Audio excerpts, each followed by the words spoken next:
नमस्कार। दिन भर के देश और बिहार की राजनीतिक खबरों में आपका स्वागत है और मैं हूं आपके साथ शाहीन। आज बुलेटिन में बात होगी प्रशांत किशोर के बड़े ऐलान की, जम्मू कश्मीर के डोडा में होने वाली केजरीवाल की रैली की, जानेंगे टोटी नल गायब होने पर क्या बोले तेजस्वी यादव, रॉबर्ट वाड्रा ने कांग्रेस को क्या दी सलाह और देखेंगे नीतीश को भारत रत्न देने पर छिड़ी सियासत, जानेंगे मायावती ने जाट समुदाय पर क्या लगाया आरोप और बुलेटिन के अंत में बात होगी सपा द्वारा जारी की गई पहले लिस्ट की।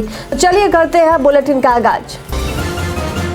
बीते दिन तेजस्वी यादव ने दिल्ली से पटना पहुंचते ही बीजेपी पर तीखा हमला किया। तेजस्वी यादव ने बीजेपी पर आरोप लगाते हुए कहा कि ये पार्टी घबराहट में है और किसी भी तरीके से उनके चरित्र को खराब करने की कोशिश कर रही है। तेजस्वी का कहना है कि बीजेपी सत्ता में अपने कार्यों के कारण नहीं आ सकती और उनके प्रयासों से तेजस्वी को बदनाम करने का सपना कभी पूरा नहीं होगा।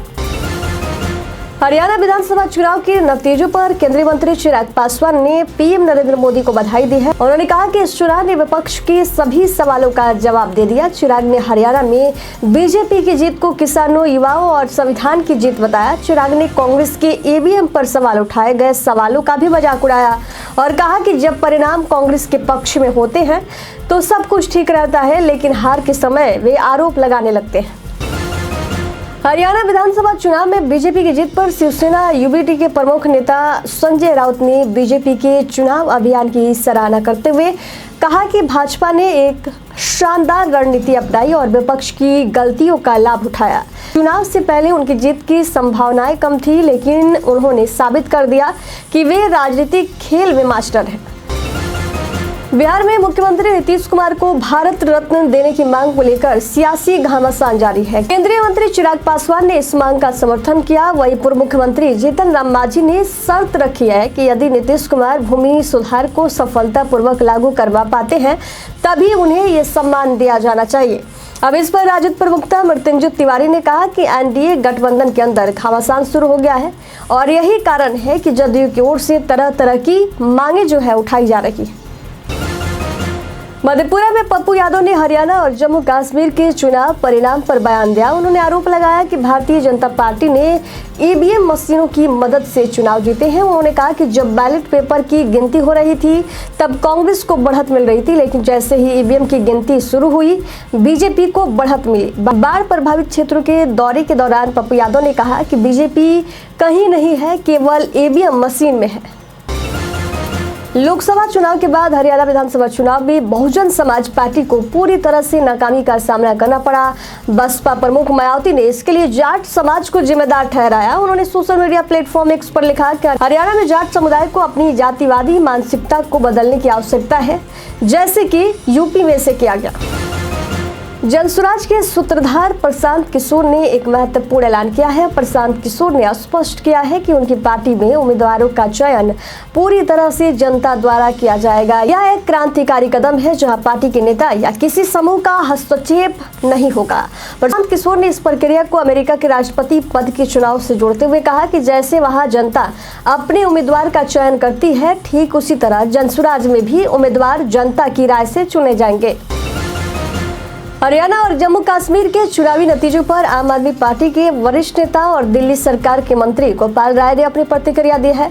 उन्होंने हरियाणा में एक सीट पर पार्टी की जीत पर खुशी जताई है। गोपाल राय ने कहा कि हरियाणा में भाजपा की जीत को लेकर कई सवाल उठ रहे हैं। उन्होंने कहा कि मेरे ख्याल से हमें फाइनल रिजल्ट का इंतजार करना चाहिए, इससे स्थिति और स्पष्ट होगी। समाजवादी पार्टी ने यूपी में होने वाले विधानसभा उपचुनाव में करहल सीट से तेज प्रताप यादव को उम्मीदवार घोषित किया है।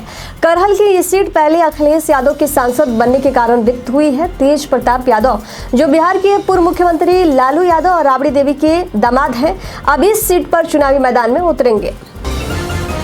लोकसभा में नेता प्रतिपक्ष और कांग्रेस सांसद राहुल गांधी ने हरियाणा और जम्मू कश्मीर विधानसभा चुनाव के परिणामों पर अपनी प्रतिक्रिया व्यक्त की है। उन्होंने जम्मू कश्मीर में नेशनल कॉन्फ्रेंस और कांग्रेस के गठबंधन की जीत पर लोगों का दिल से धन्यवाद किया। वहीं हरियाणा चुनाव के अप्रत्याशित परिणामों पर अपनी चिंता जताते हुए राहुल गांधी ने चुनाव आयोग को कई विधानसभा क्षेत्रों से आ रही शिकायतों से अवगत करने का आश्वासन दिया। महाकुंभ 2025 की तैयारियों में योगी सरकार ने एक नई रफ्तार पकड़ी है। सरकार श्रद्धालुओं और पर्यटकों के लिए विश्व स्तरीय सुविधाएं उपलब्ध कराने के लिए पूरी तरह से तैयार है। मुख्यमंत्री योगी आदित्यनाथ के हालिया दौरे के बाद शहर में सड़क, रेल और एयर कनेक्टिविटी के विस्तार पर जोर दिया जा रहा है। प्रयागराज एयरपोर्ट का कायाकल्प भी किया जा रहा है, जिसमें लगभग 274.38 करोड़ रुपए की लागत आ रही है। केंद्रीय मंत्री जीतन राम मांझी ने एक बड़ा बयान दिया है, जिसमें उन्होंने कहा है कि रामविलास पासवान की रिक्ति को पशुपति कुमार पारस ही भर सकते हैं। ये बयान उन्होंने रामविलास पासवान की पुण्यतिथि पर रालोजपा के कार्यालय में श्रद्धांजलि देने के दौरान दिया। मांझी ने मीडिया से बातचीत में कहा कि पारस बाबू अस्वस्थ हैं, लेकिन उनकी विचारधारा और योगदान से ये लगता है कि वे रामविलास पासवान की जगह ले सकते हैं।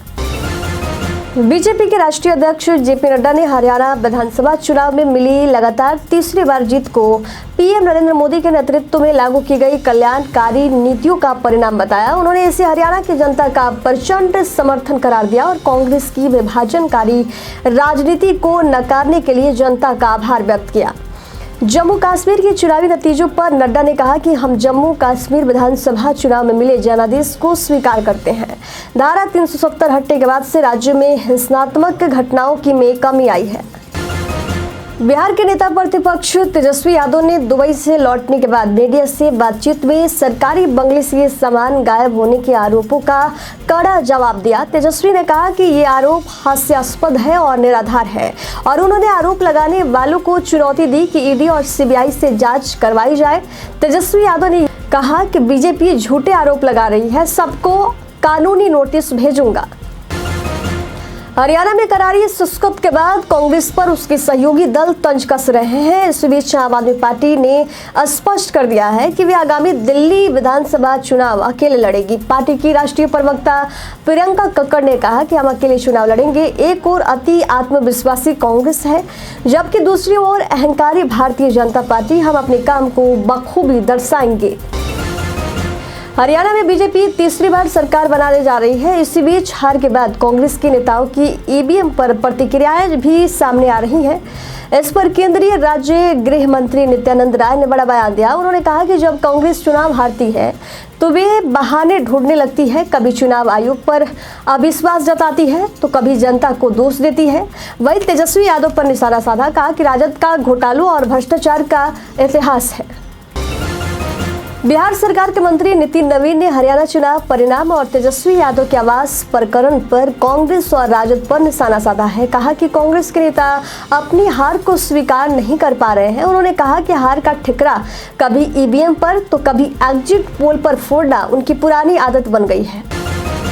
हरियाणा विधानसभा चुनाव के नतीजों के बीच रॉबर्ट वाड्रा का बयान कांग्रेस के लिए महत्वपूर्ण संकेत है। उन्होंने पार्टी से आग्रह किया कि जनादेश को स्वीकार करें और चुने हुए नेताओं के साथ मिलकर राज्य के विकास में सहयोग करें। यह बयान दिखाता है कि कांग्रेस को अपनी रणनीति पर ध्यान देने की आवश्यकता है, खासकर जब बीजेपी लगातार तीसरी बार सत्ता में लौटने की संकेत दे रही है।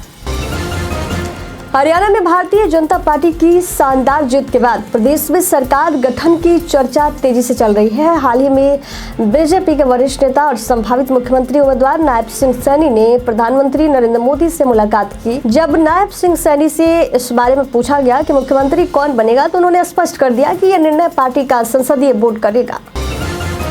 और दिल्ली के पूर्व मुख्यमंत्री अरविंद केजरीवाल गुरुवार को जम्मू कश्मीर के डोडा में धन्यवाद रैली को संबोधित करेंगे। डोडा विधानसभा सीट पर आम आदमी पार्टी के महराज मलिक ने बीजेपी के गजय सिंह राणा को 4000 से अधिक मतों से हराकर जीत का परचम लहराया है।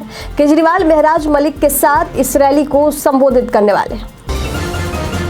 सपा ने अपनी 6 प्रत्याशियों की लिस्ट जारी कर दी है। करहल, सीसामऊ, मंझवा, फूलपुर, कटेहरी और मिल्कीपुर सीट पर प्रत्याशी उतार दिए हैं।